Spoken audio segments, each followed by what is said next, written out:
More than 1 million Ontarians visited a food bank in the last year, the 8th year in a row that number has increased. And the future doesn't look much better. 2/3 of the groups that make up Ontario's food bank network say they fear they will not be able to meet future demand, leaving people hungry. For a look at the causes of the problem and ideas on how to address it, we're joined by Carolyn Stewart, CEO of Feed Ontario. Welcome. Thanks so much for having me. It's really nice to have you in studio because a few weeks ago, when you announced this astronomical figure of 1 million Ontarians now using food banks, you asked people to remember that this wasn't just a stat. Why was it important for you to make it clear that this number represents adults, seniors, children, the people in our communities? Such a great question. I think sometimes with statistics, people and faces get lost in the numbers. But what we try to make sure people understand is that these are neighbors in your community. Unfortunately, hunger doesn't discriminate here in Ontario or anywhere across Canada, quite frankly. And so we're seeing people from all walks of life.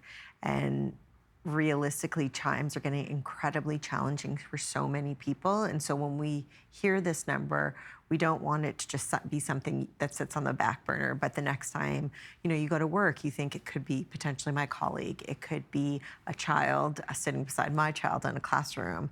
It could be someone sitting next to me on the bus. That's members of your community that are struggling every single day to put food on the table. When you hear that number, 1 million people in this province not having enough food to eat, you think, how can that be happening in a province like Ontario? Because Ontario is a wealthy province. Is it wrong to think that Ontario is a province that's doing well? I think you have to look at different parts of data to determine what well means to you, right? And so, yes, certain statistics, like if we look at jobs, we're creating jobs, which is great. But are they the right kinds of jobs? Are they paying people a livable wage? Do they provide benefits? Do they provide sick days? Are they providing equal pay for equal work? Because we're seeing a growing number of employed individuals accessing food banks. On the other side, is it somewhere where housing's accessible or affordable? When we look at food bank clients, they're spending over 70% of their monthly income on housing, leaving very little for everything else.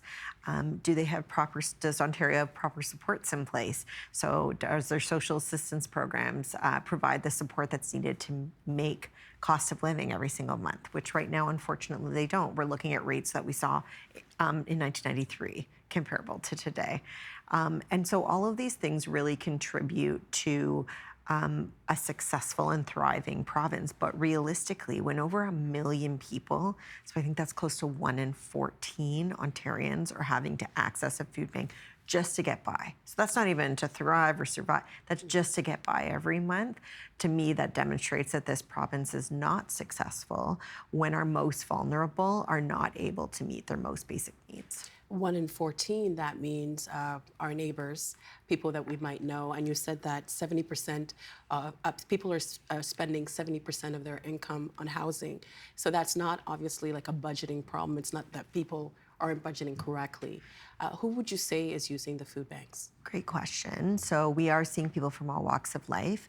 About 30% of those that we service are children. Now 1 in 6 people is employed. Over 50% of adults are on some form of social assistance. So that's on the Ontario Works or Ontario Disability Support Program. Even we see seniors. We're seeing a growing number of students. So we now have a food bank on every university campus in the province because really everyone's being affected by the cost of living crisis, the inflation, and then the compounding effects of the pandemic are really affecting those who are already on the cusp, are unfortunately falling into poverty and looking for assistance. And so they're having to turn to the food bank. You mentioned the cost of living, jobs. Does the cost of groceries play a role? Because I think if anyone goes to the grocery store, things cost more. We're dealing with shrinkflation. Yes. Is that playing a role in people not being able to afford groceries? Yeah, affordability of any kind is really impacting, people can only stretch a dollar so far. And really we're seeing the results of decades of underinvestment, right? Mm-hmm. We're seeing decades of underinvestment into social programs. So Ontario Works and Ontario Disability Support Program provides you less than 50% below the poverty line. So, you can barely make ends meet on that. But then we're looking at housing. We have stopped building purpose-built housing over the last 2 decades. So, rental tenants. So 90% of food bank clients are rental tenants or social housing tenants. So when we're not building the type of housing that people need, all of these things are starting to compound and making things increasingly unaffordable or inaccessible. And then we've added a pandemic. We've added inflation, and then we've added the affordability crisis that we're seeing now. And so groceries, when making difficult decisions every month, people are saying, do I pay my rent or do I buy food?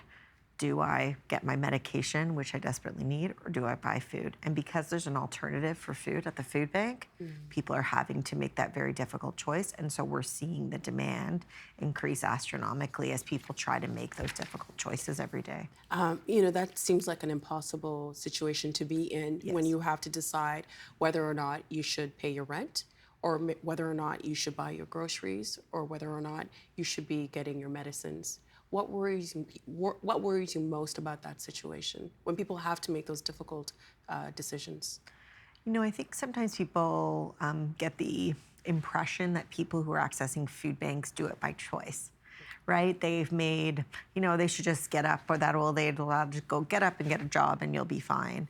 But 1 in 6 people that we're seeing is employed, and that's the fastest rising group of food bank clients is actually employed individuals. So, it's no fault of their own. I was recently on a media interview where people called in, and it was, they were seeing a marital breakdown. They experienced health problems, so they had to burn through their savings, and they didn't have benefits provided through their work. There are all sorts of scenarios and life challenges that direct people to have to need assistance. And so what worries me so much is that people don't understand that social safety nets are supposed to be built to protect us during those hard times when so many things are outside of our control, that to help us get back on our feet. But the lack of focus on those programs over so many years has meant that people have nowhere to turn and are having to make these impossibly hard decisions. I can't imagine having to decide between buying food or a winter coat for my child, or having to decide, can I get to work that day on transit, or do I keep my lights on? These are the decisions that people that are visiting our services are having to make every single day, and not one of those decisions. They're having to make countless of those decisions every single day just to make it to the end of the month. Like, you're thinking the amount of stress that people are Yes. going through when you think that we live in such a rich country, a rich province. And you mentioned that people, because I think people have an idea, maybe a stereotype of who accesses food banks. And you mentioned that some of these people are working. I've also read that some people who have homes, who own their homes, are also accessing food banks. How many of your users are employed full-time or hold multiple jobs? So when we're looking at it, I think it's almost 25% of adults who are accessing our services hold employment. And so many of the time when we're talking about people who are accessing services, they may potentially be on minimum wage, or very frequently hold multiple jobs, so multiple gig jobs. So that's another huge issue that we're seeing affecting food bank use, is the types of jobs. So, 1 in 10 workers now in the province is employed under the gig economy. They're not covered by the Employment Standards Act. And so they don't get the proper supports and or coverage or protections as someone with a full-time job with benefits and proper pay. They're also not eligible for federal programs like employment insurance, depending on how many hours and how that plays into it. And so all of these protections, again, that were supposed to be built, were built in a time where people work 9 to 5. They had the same job for 30 years. They didn't work multiple. They had a pension. They had a pension, all those really wonderful things that were protections. The oldest systems were built in that time, and they haven't modernized to reflect the living of today. And that's the problem. We're here living in today, but the systems aren't meeting our demands. Yeah, people have to figure out how to survive. Another group is students, because when you're a student, not only do you have to worry about going to your classes, getting good grades, maybe even working part-time, but if you're working part-time, maybe you don't have the means to eat properly and afford the groceries. Yeah, so really, food insecurity is an income issue, having sufficient income to be able to afford your most basic necessities. So anyone who's on a limited income, like a student or a senior or someone who has a very basic income, they don't have that flexibility if one month cost of groceries gets very expensive or their car breaks down and they need to fix it. All of those are just one-off expenses that you're unprecedented. When those throw a wrench in their plans, then it becomes very hard to navigate how they're going to make it to the end of the month. Ultimately, that's why food banks were created in the 80s, right? During the recession in the 80s, there was that kind of period of time. There was about 3 days for people to get to the end of the month, and that was what we're that emergency stopgap measure to get people to the end of the month. But what we've seen since then is that we've become increasingly relied on to fill the gaps in that social safety net when disinvestments in those programs have happened. And so we're seeing more and more people access food banks because the government support programs and systems are not there to provide the supports that they're supposed to help get people back on their feet, and for those who can work, get back to work. You're an essential lifeline. I am going to bring up the government in just a little bit. Yeah. But you've stated in a previous interview that, quote, many of those former donors, people who give food to food banks, are in fact turning to food banks for support.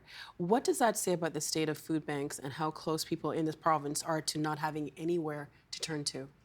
I think it really speaks to the precarity and fragility of our network right now.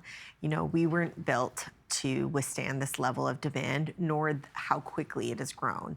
So we've seen a 135% increase in the amount of visits since pre-pandemic numbers, right? Like in the last year, a 25% increase. And so, food banks are really struggling to keep up, particularly because we rely on the generosity of individuals and companies to support our needs. Food banks are not government funded. Some receive some regional or municipal support, but most receive no government funding. And so we rely on those individuals to make sure that we can operate.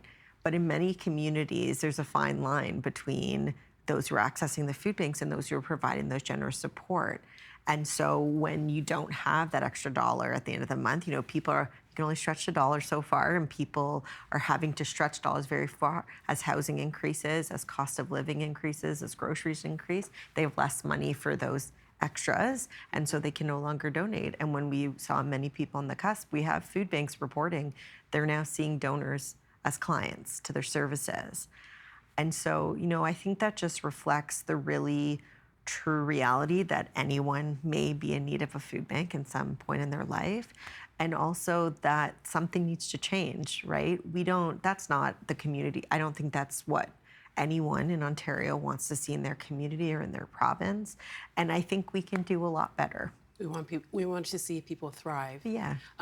You talked a little bit about people who are on limited incomes or fixed incomes because you can't really find money elsewhere.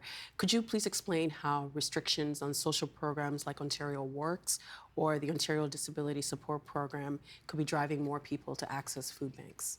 Yeah, so as I mentioned, both those programs put you significantly below the poverty line. And in many cases, the system for Ontario Works was actually built as a temporary solution for when people can't find work and to get back on their feet. But right now, if you're on Ontario Works, you get $733 a month. The average one-bedroom apartment is somewhere around $2,000. So even if we're talking about housing alone, you're far surpassing that. Then you're supposed to be able to afford transit to work. You're supposed to afford food to be able to have the energy to work, all of those wonderful things. And so it keeps you in a position where it's almost legislating you into poverty, right? We're asking, the Ontario government did great in tying the Ontario Disability Support Program to inflation in 2018, I believe it was, so that the program increases along with cost of living. They did not do that with Ontario Work. So I think that's that's one of the recommended changes that our organization makes to make sure that it's keeping in line with that, but also increasing the rates so at least people have the income they need to get back on their feet. And for someone living with a disability, there are all those extra additional costs. medication, extra supports, transit needs, housing needs that differ significantly from an average individual. And so all of those considerations are needed when making changes to program. Again, I go back to what I say around modernizing programs. We have to make sure it reflects the realities that someone's living as opposed to what you want them to live, right? And to make those changes so that the programs are effective, because the more effective they are, the less people need to rely on them. Well, you mentioned the government. What are some steps governments could take to lessen the number of people using food banks right now? Yeah, our recommendations really center around three key things. So labor and jobs, social assistance, and housing. For labor and jobs, what we talked about at the beginning, so making sure that there's things like equal pay for equal work. Even something as simple as a paid sick day can make a huge difference for people. If they're, do I stay home with my sick child or miss my shift and not pay rent that much? Like, those are huge things. They seem inconsequential, but they're massive for people. Making sure that the ESA reflects today's living. For housing, meeting those targets outlined in the National Housing Strategy or even surpassing them to ensure that we're accessing or creating the access to housing. Making sure that we're putting in rent protections, because right now that's a huge issue with 90% of the people that visit our services on renters, sorry. And so when rent is increasing so astronomically year over year, it's creating a lot of issues here in Ontario. And really social assistance, as we talked about, making sure that we're raising the rates, we're reducing clawbacks in the program so that we're incentivizing going back to work. And, there's more outlined details on these recommendations on our website, which I encourage everyone to go take a look at. As a mother, I'm just someone that lives in this province has benefited from being in Ontario. It's really heartbreaking to know that there are children, youth that need to access food banks. In April, the federal government announced the National School Food Program. Has that program made a noticeable difference in the number of kids that access food banks? So it's still being rolled out. So I don't think it's had the impact yet, but it is a huge step forward. Even knowing that there's a guaranteed meal coming somewhere can make a huge difference for families that are really trying to make it to the end of the month and have sufficient food, nutritious food to feed their children. I know the federal government has just released investments in terms of making sure that organizations have the proper capacity to support this growing program. But I do think that's an incredible step in the right direction to ensure that parents can feed their kids, because oftentimes in food insecure households, we're seeing parents skipping meals to feed their children, having to make less healthy choices to have sufficient food to make it to the end of the month, and a lot of difficult choices around those sorts of decisions. So a school nutrition program is so essential in providing that extra bit of security for children every single day, a guaranteed meal that's healthy, nutritious, and supportive. We're in the holiday season. And when you think about 1 million people who are faced with making the difficult choice of buying rent or buying groceries or getting their essential medicine, is what's happening right now, do you think, in your opinion, is this a canary in the coal mine for potentially a bigger crisis if more isn't done to help people out? We do. It keeps me up at night, to be quite honest. There was a study done in McMaster University with our member Hamilton Food Chair that stated, food banks are that last line of defense before homelessness, because people are having to make those difficult choices. And so if food banks can no longer provide the support to everyone, it means we're going to see more individuals having to be unhoused, to be homeless, and then that is an even more significant crisis we are seeing on our hands. We know that there's already a housing and homelessness crisis in this province, but if we can no longer keep up with demand, then we're going to see more people having a difficult choice on their hands. And so we are trying to ring the alarm bells to make sure people understand the severity of the situation that we're seeing here in Ontario, and to truly understand that, food insecurity is one symptom of poverty and a much larger complex issue. And we don't think there's any silver bullet to addressing it, but there are definitely policy levers that can be pulled to help turn the tide on this and help make sure it doesn't get worse than it already is. We know that Ontarians are very generous. We've seen during the pandemic how people came together to help one another. If people, watching at home would like to help, what is the best way for them to go about helping food banks? Yeah, if people have the capacity, we're so grateful for your support. You can, visit your local food bank. All of them have lists of food, most needed items online. You can visit our website, feedontario.ca.